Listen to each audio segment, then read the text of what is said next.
Jeudi 24 novembre, l'Assemblée nationale a voté à une très large majorité en faveur de l'inscription du droit à l'avortement dans la Constitution française. Une ovation debout d'une large part de l'hémicycle a salué cette adoption par 337 voix contre seulement 32. Marine Le Pen, elle, avait proposé peu de jours avant de constitutionnaliser la loi Veil.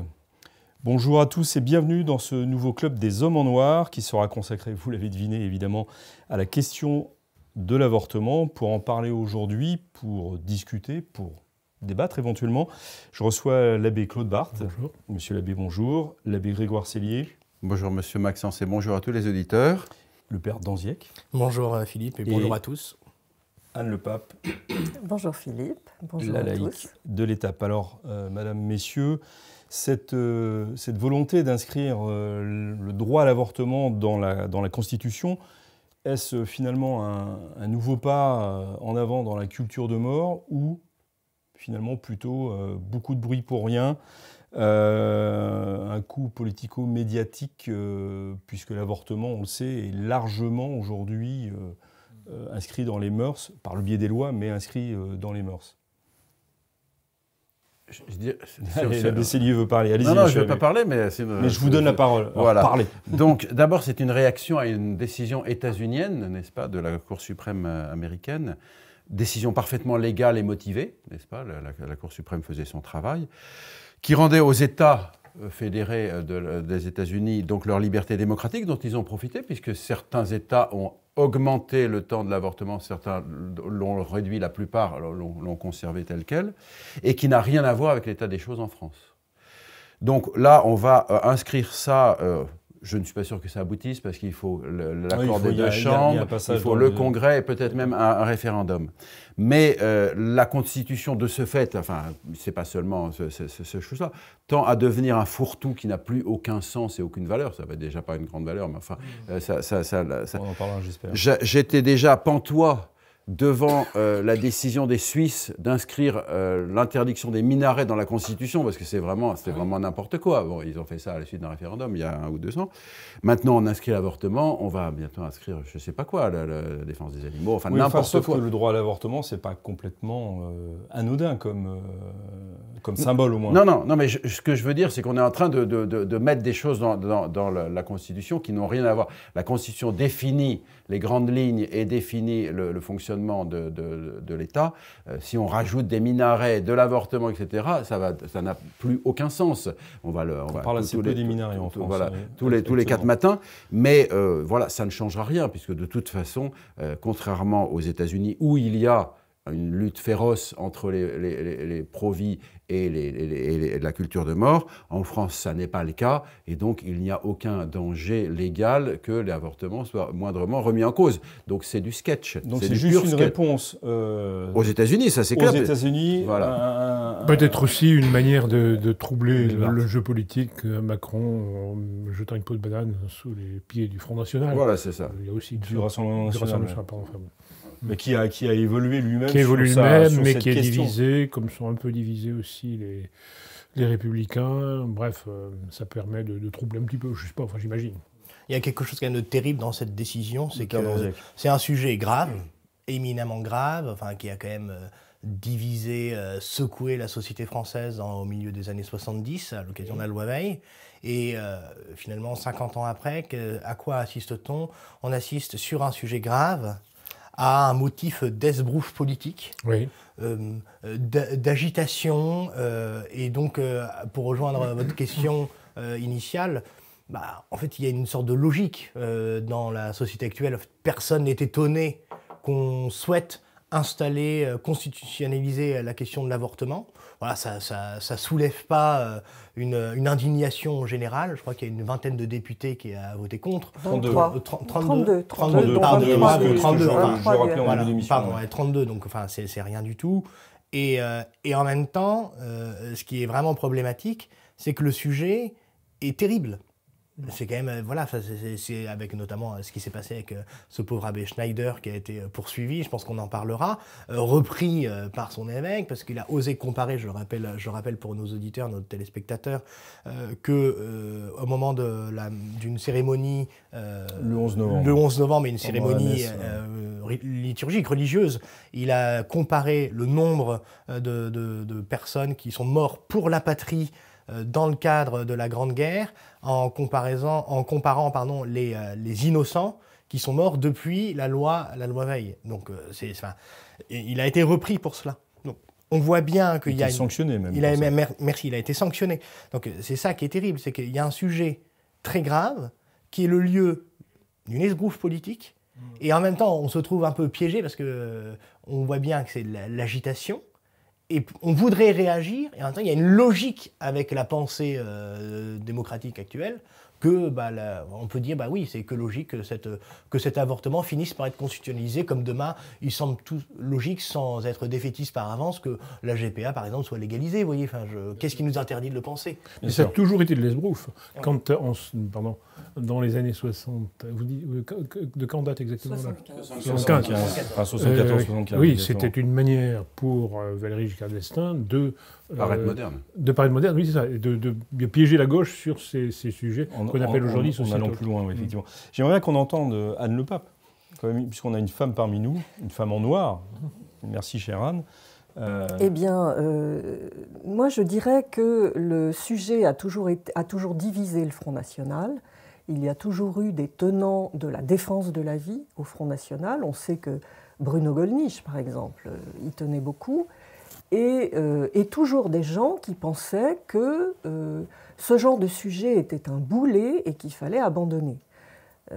Manifestement, on a vu Marine Le Pen hésiter sur ce sujet. Bon, finalement, elle a appelé à voter une loi proposée par un député LFI du Val-de-Marne. C'est quand même un peu beaucoup, mais bon. Avec un accord avec la majorité présidentielle, voilà. d'ailleurs. Mais donc, ça veut dire que le Rassemblement national rejoint, je dirais, la majorité sociétale de l'Assemblée et n'est absolument pas décidé à se battre sur ces sujets de société qui sont très importants et dont l'avortement est évidemment un sujet essentiel.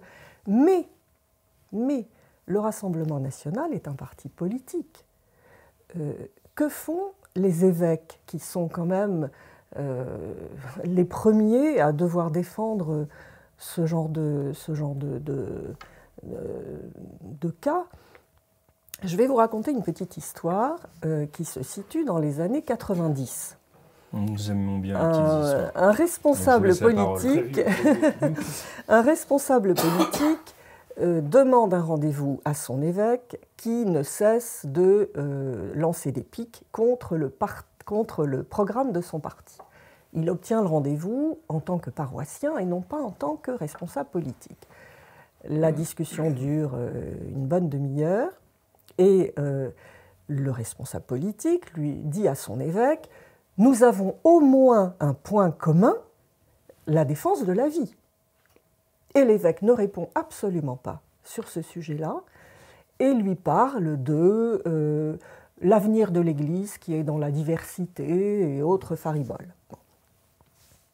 Bon, évidemment, vous avez deviné qu'il s'agissait d'un responsable du Front National, c'est Martial Bild, qui était tête de liste en Seine-Saint-Denis, et Monseigneur de Roubaix était son évêque, évêque de Saint-Denis et non pas de Seine-Saint-Denis, oui, comme il le disait. Donc, comment peut-on... oui, il est normal que l'on soit étonné, attristé, désespéré de ce genre de vote de la part de gens qui peuvent, sur d'autres points, défendre, être proches de nous. Mais si les évêques ne font rien, on sait avec l'autobiographie de Simone Veil qu'elle a cherché, elle a cherché à savoir si les évêques défendraient justement la défense de l'avortement, serait contre l'avortement, s'élèverait contre cette légalisation, il n'en a rien été. Ça n'a pas été le cas. Pardon, puisqu'on a abordé la question du Rassemblement national, est-ce que, pour éviter cette inscription du droit à l'avortement dans la Constitution tel qu'il a été voté à une très très large majorité par l'Assemblée nationale, est-ce qu'on aurait dû passer par la stratégie de Marine Le Pen qui, pour en réduire les effets, proposait, elle, de constitutionnaliser la loi Veil. Non, ça c'est lamentable, parce que ça voudrait dire que la loi Veil serait... Qui n'est pas lamentable, pardon. Merci. La loi Veil, parce que par rapport à ce qu'on voit aujourd'hui, on va nous expliquer que c'est une loi de tolérance.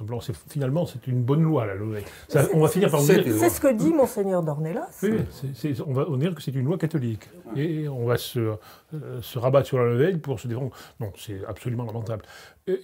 Mais pourquoi c'est absolument lamentable? Parce que la loi Veil, en tant que le seul fait de... Enfin, il y a deux choses. Premièrement, évidemment, de légiférer en permettant l'avortement, que ce soit dans quelques conditions que ce soit, c'est un crime contre l'innocent qu'on permet et qu'on légalise. Donc, vous voulez dire que ça reste toujours un mal, quelles que soient les conditions, bien sûr. On va arriver sans doute un jour à tuer les petits-enfants. Nés. Oui, nés, mais ça se fait. Hein. Mais ça va se faire... Oui, pour des malformations, etc. Oui, ça fait une espèce d'euthanasie.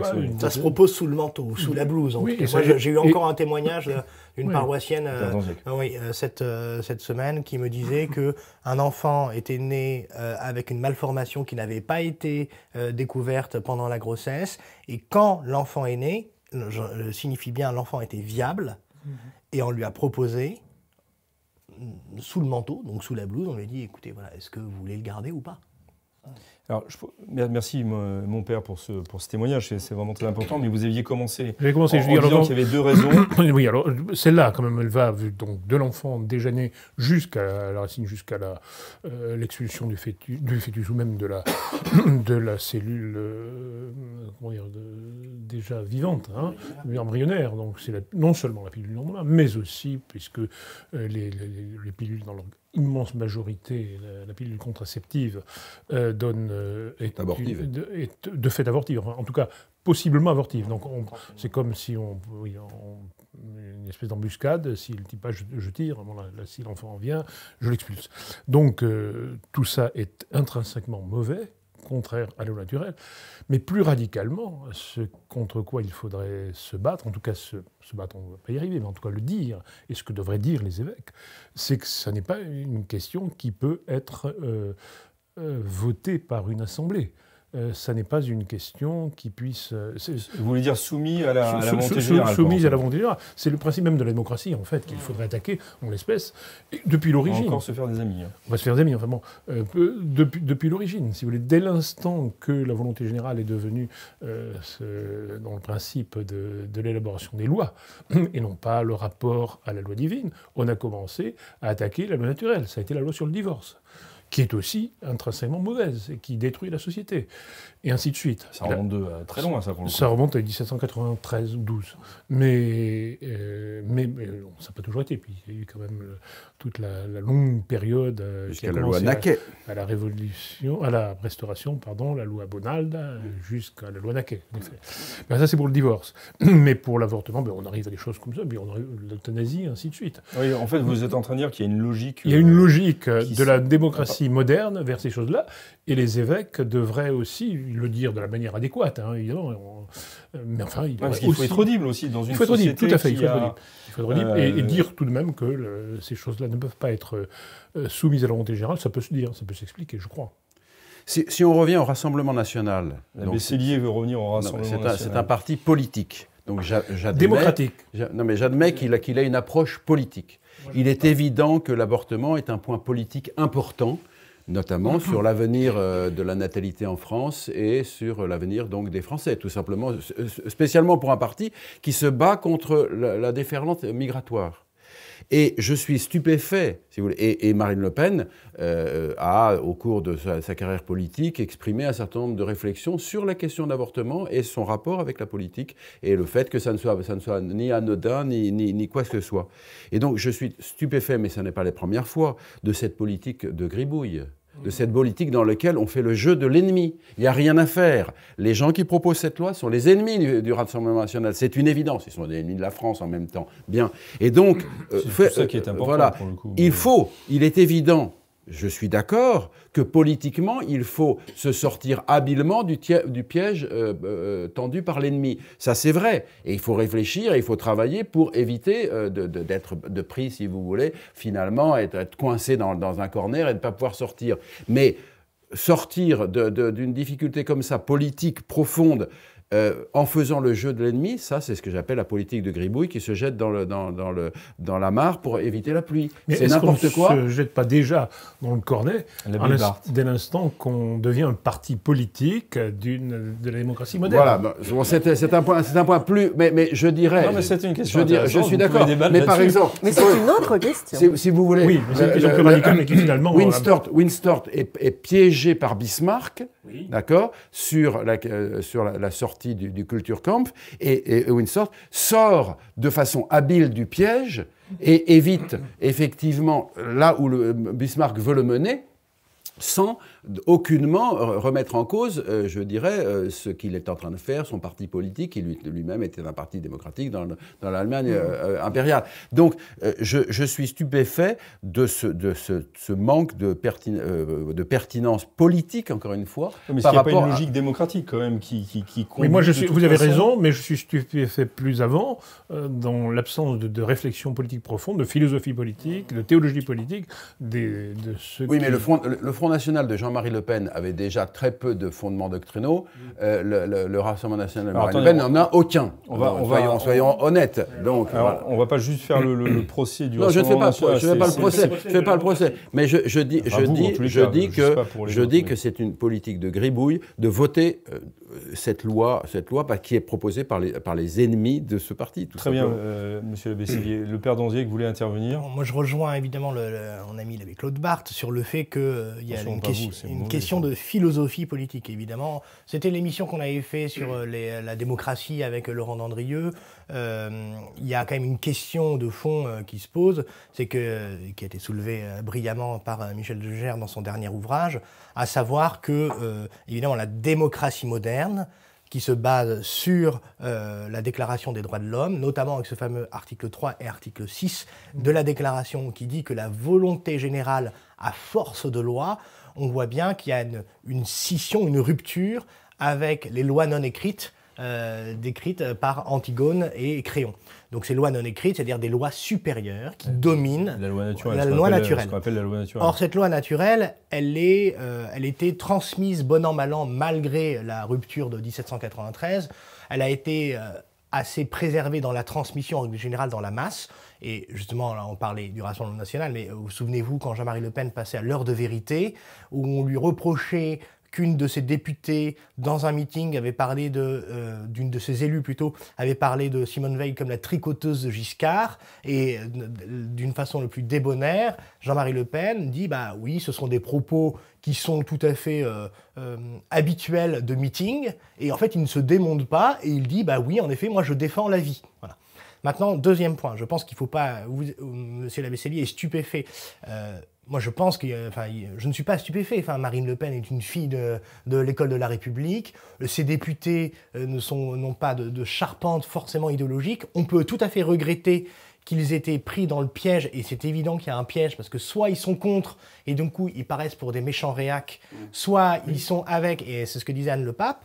La vraie question, c'est de savoir, est-ce que, d'un point de vue politique, et cynique, est-ce que s'ils mettent le pied dans cette démarche politique de constitutionnalisation de l'avortement, est-ce qu'ils vont élargir leur base électorale ? Moi, je ne le pense pas, c'est la première chose. Et puis surtout, c'est pas comme ça qu'on refait la France. Et c'est la fameuse phrase de Léon Daudet qui dit de concession en concession, on termine dans la concession à perpétuité.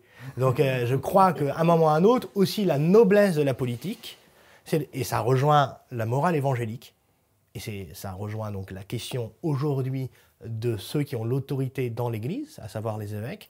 Est-ce qu'on est prêt à prêcher à temps et à contre-temps la vérité ? Oui, mais est-ce que quand on s'engage en politique, on cherche une certaine efficacité ? L'art du possible. Oui, c'est aussi l'art du possible par rapport à une situation donnée qu'on n'a pas forcément choisie. Il y a des lignes rouges. Vous voyez, ça, je pense typiquement, ça c'est une ligne rouge. Est-ce que... alors je sais que ça revient à la question du moindre mal, mais est-ce que la stratégie adoptée par le Rassemblement national. Encore une fois, il ne s'agit pas de faire son procès ici, mais puisqu'ils ont été attendus, et vous l'avez bien dit, c'était certainement un piège. Est-ce que de limiter la casse, ça n'aurait pas été une stratégie un peu gagnante? On ne gagne jamais, de toute façon. Et sur ces questions-là, on est toujours perdant. Anne Le Pape voulait intervenir. Oui, parce que quand on disait que c'est une histoire de mœurs qui évolue, et pas dans le bon sens, je voudrais donner l'exemple de la Pologne, de la catholique Pologne, qui a inscrit dans la loi fondamentale du pays l'interdiction quasi totale de l'avortement en 2020. Et lors d'un entretien accordé au journal, alors pardonnez mon accent qui ne doit pas être le bon, Gazeta Wyborcza. Vous ne parlez pas polonais couramment?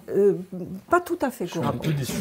Le père Rafał Kowalski, donc le porte-parole de la curie épiscopale de Wrocław, la 3e ville la plus importante du pays, a déclaré « Après cette décision, donc d'introduire dans la loi fondamentale, dans le marbre de la loi fondamentale du pays, l'interdiction quasi totale de l'avortement, après cette décision du tribunal constitutionnel, nous avons été inondés d'une vague de départ de l'Église et de désertion des cours de catéchisme à l'école. » En réaction à cette décision politique. Donc, voilà, je vous donne le fait, et ça fait peur quand même. Oui, ça veut dire que les mentalités, même dans la catholique Pologne, sont bien imprégnées. Et quand on sait que Monseigneur Ravel a tout simplement annoncé qu'il allait voter Macron, et que Macron veut veut que l'avortement soit intégré à la charte des droits fondamentaux de l'Union européenne, voilà, tout cela donne une situation quand même un peu curieuse. Encore une fois, l'avortement n'est en aucune manière remis en cause. Donc là, on nous fait un sketch. On nous fait un sketch. Je pense qu'on est bien d'accord. Donc, encore une fois, c'est participer à une manœuvre politique, je pense, habile de l'ennemi, mais il faut être habile face à ça, déjà par rapport à ça, parce que si demain ils veulent inscrire l'accueil du migrant dans la Constitution, qu'est-ce qu'elle va faire? Elle va le voter pour un moindre mal. Non, ça vous répondait à ce que je disais sur le moindre mal. C'est n'importe quoi. C'est n'importe quoi. Je voudrais juste, moi aussi, livrer, pardon, monsieur l'abbé, un petit témoignage après Anne Le Pape. C'est que lors d'un dîner auquel j'assistais hier soir, un directeur des ressources humaines me donnait ce témoignage qu'il a vécu, où un de ses collaborateurs était en retard un lundi matin pour son travail, et en discutant dans le reste de la journée autour d'un café, tout bonnement, ce collaborateur, père de famille, lui a expliqué qu'il était en retard parce que le matin, il avait dû conduire, il a dit tout de go, sa fille se faire avorter parce qu'elle avait fait une bêtise et que voilà. Mais il parlait de l'avortement comme une chose absolument normale, comme s'il avait conduit sa fille chez le dentiste. Donc on est aussi dans une situation aujourd'hui où c'est complètement, par le biais des lois encore une fois, depuis 74, 75, c'est intégré dans les mœurs et les gens parlent de l'avortement comme ils parlent tout à fait d'autre chose d'un point de vue médical. C'est pour ça, à mon avis, même en Pologne. Même en Pologne, où la loi n'a pas facilité. Et c'est pour ça que je crois qu'on ne peut pas, on peut être désolé, déçu de la façon dont les députés du Rassemblement national, dans leur ensemble, mais pas d'une façon universelle, hein, voilà, peut-être se sont rentrés dans cette démarche parlementaire. Maintenant, on peut être déçu, désolé, mais on ne peut pas être surpris. Si vous voulez, enfin, je dirais là-dessus, oui, bien sûr, c'est vraiment dans la logique. Et je crois surtout, on peut le regretter. Est-ce qu'on peut leur reprocher? C'est très difficile à dire, parce que ce qu'on peut reprocher, par contre, c'est ceux-là même qui devraient prendre la parole pour défendre la vie. Justement des évêques. Ce sont les prêtres. Vous voyez, là, pour les premières vêpres de l'Avent, il y a donc ces veillées pour la vie qui ont été à l'initiative pastorale du pape Benoît XVI. Donc toutes les paroisses étaient invitées de faire une veillée de prière pour la défense de la vie naissante à l'occasion de l'entrée dans l'Avent qui nous fait donc vivre un peu cette gestation de la vie divine à l'approche de Noël.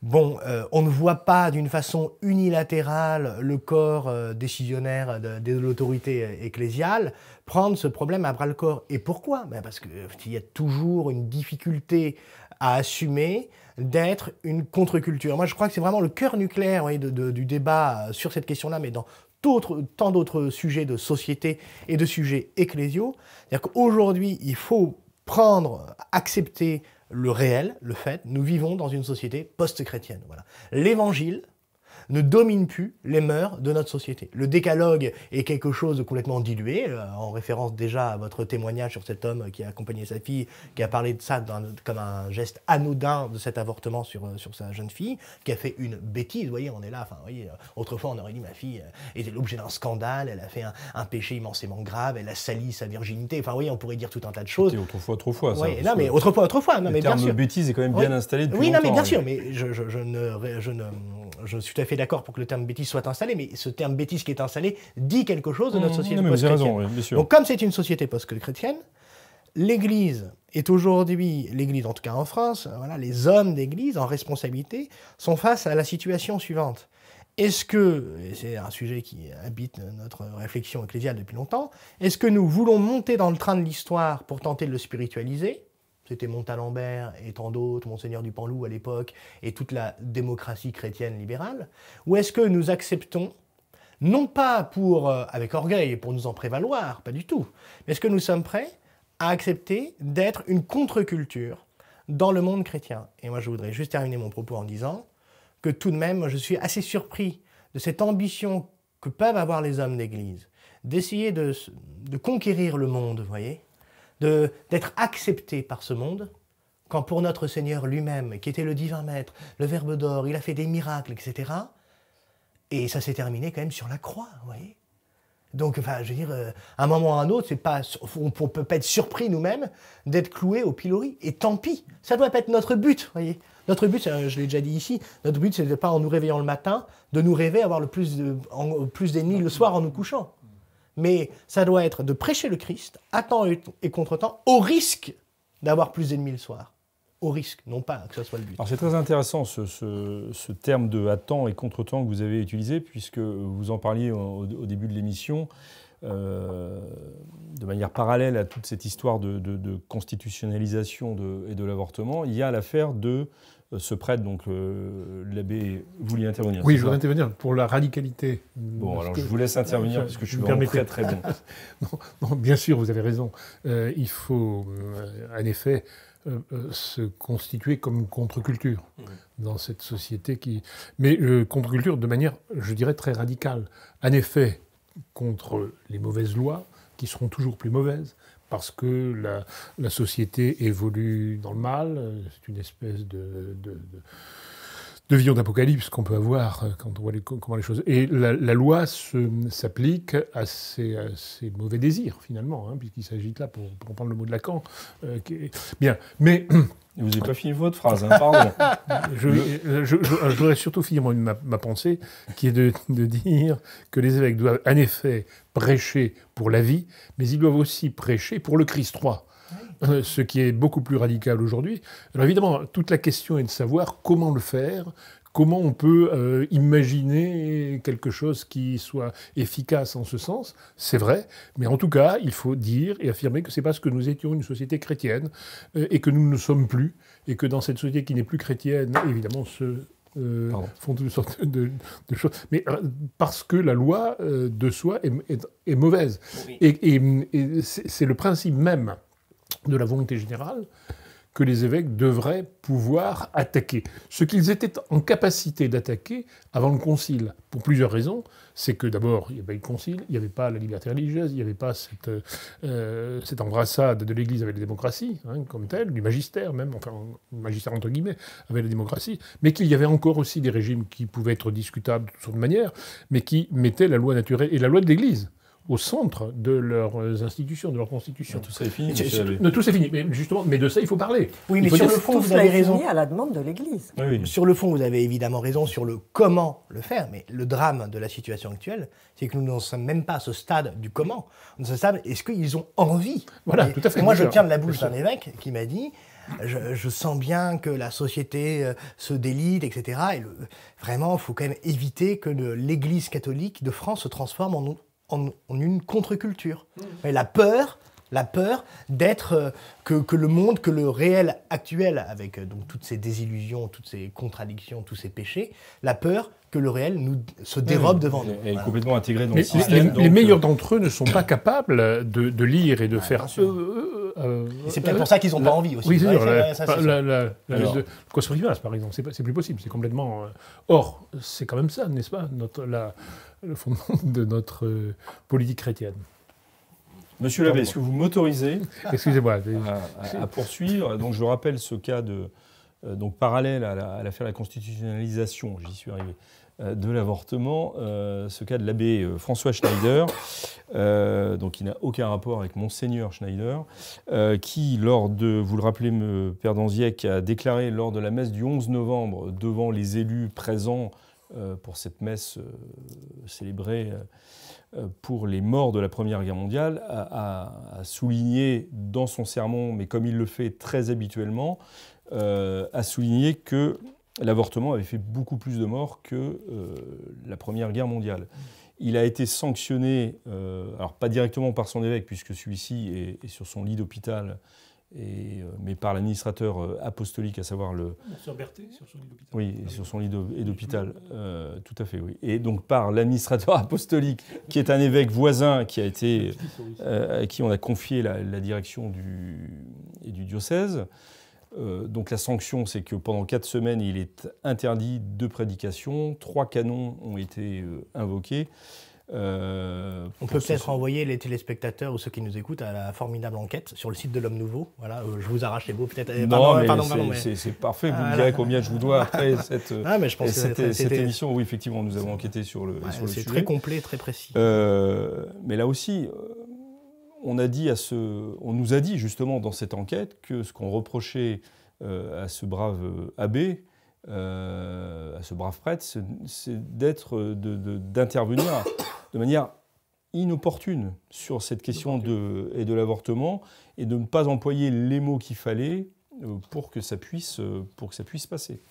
Moi, je dirais, c'est peut-être pas le bon moment, au moment d'une cérémonie pour le 11 novembre, de parler de l'avortement. Ça, c'est tout à fait possible. Pourquoi pas de réfléchir à ça. Mais on est dans la même politique de gribouille. C'est-à-dire qu'on fait le jeu de... bien ce mot gribouille. Non, mais c'est la comtesse de Ségur que j'aime bien. Mais on fait le jeu de l'ennemi. Effectivement, peut-être que moi, si j'estimais que c'était inopportun, si j'étais évêque et j'estimais que c'était inopportun, je convoque le prêtre et en privé, je l'engueule d'importance et je lui dis rentrez chez vous. Et après, je le défends. Oui, parce que, chef, quoi, en fait. Parce que tout simplement, il a dit une chose vraie. Il a dit une chose purement et simplement vraie. Il y a eu plus de morts par l'avortement que par la Première Guerre mondiale, qui était déjà une boucherie pour la France. Donc, c'est une chose vraie. Et sans scandaliser, je voudrais ajouter que c'est pire. La question de l'avortement, ce sont des innocents. C'est d'ailleurs ce qui souligne. Malheureusement, les Français qui ont été mobilisés étaient aussi des innocents.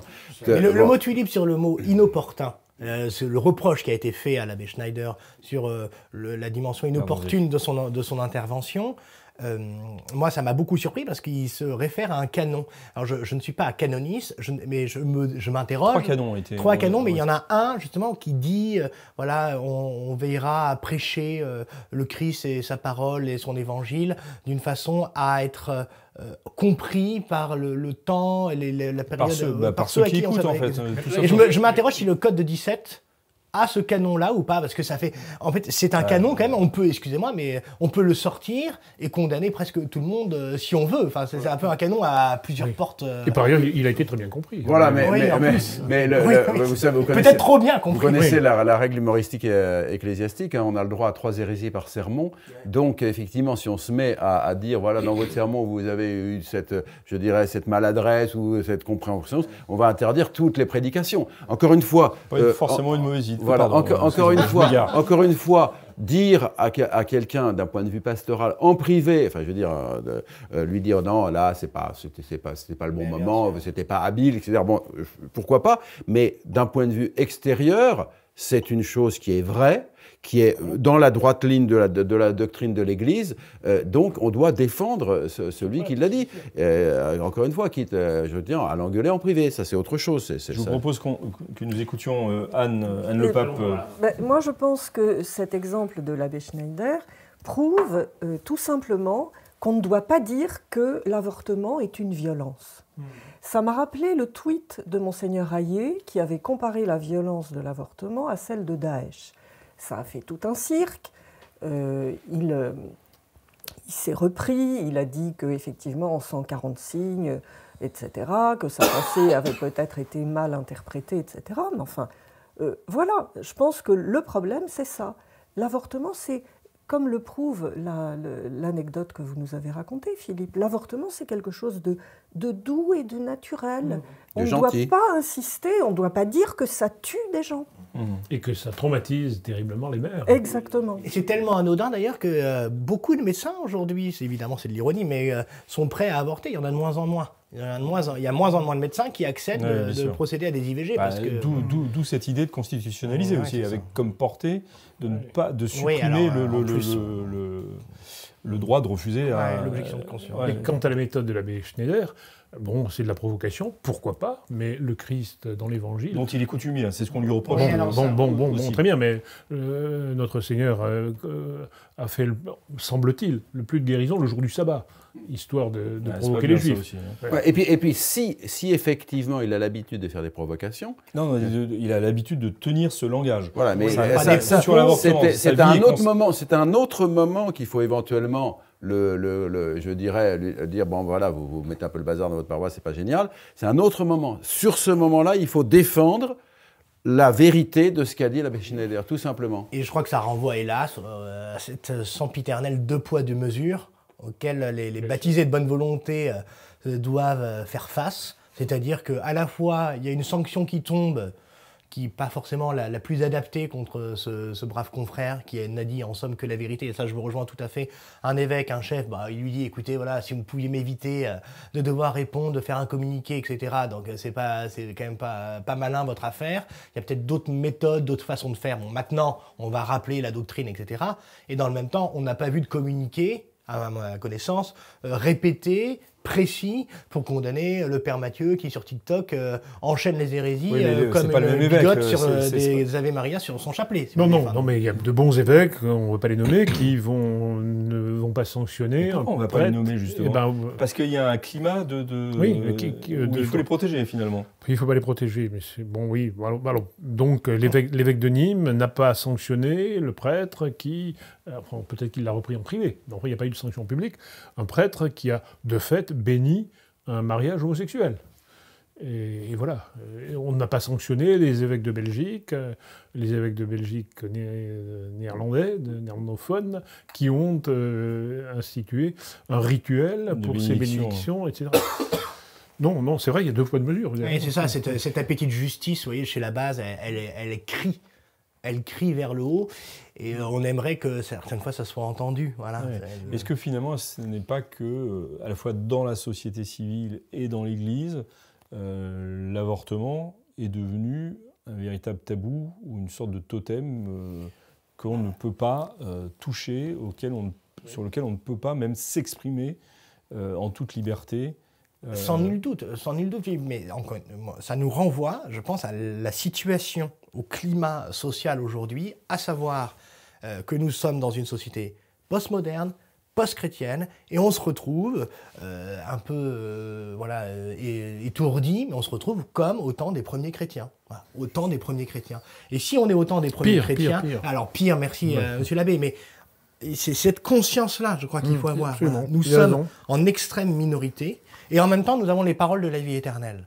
Donc, si Dieu est avec nous, qui sera contre nous? Est-ce que nous n'avons pas besoin des évêques, justement? On a toujours besoin de l'autorité. C'était notre discussion. Non, mais que les chefs bien sûr, mais malheureusement, c'est mais encore une c'est fois, le problème. je suis Le problème. totalement d'accord avec le père Donziec. Nous sommes au temps de l'Empire romain et notre vocation, à certains égards, c'est le martyr. Alors pas forcément d'être découpé en morceaux, mais d'être méprisé, d'être rejeté, d'être condamné civilement. Il y a quand même eu une loi récemment, comment dirais-je, sous le gouvernement Macron, la loi sur le séparatisme, qui demande le contrôle des prédications. Disons-le très, très clairement, qui demande le contrôle des prédications. Non. Si dans une prédication, je mets en cause la République, je peux être condamné, la congrégation à laquelle j'appartiens peut être condamnée, l'Église peut être fermée, etc. C'est ça la réalité. Créon, Antigone, est-ce que les lois de la République doivent être l'étalon, l'indépassable pour nous, etc. C'est tout le problème. Évidemment que non. Et le problème dans le problème, c'est que les évêques doivent le dire. Ouais. Ils doivent se battre sur ce front-là. Merci beaucoup, Madame, Messieurs, de votre apport sur cette grave question de l'avortement. Si j'ai bien compris, donc extension du domaine de la persécution en ce temps de République démocratique moderne. Nous nous retrouvons la semaine prochaine pour un sujet beaucoup plus apaisé, beaucoup plus spirituel, apaisé du moins je l'espère. D'ici là, que Dieu vous garde. Au revoir.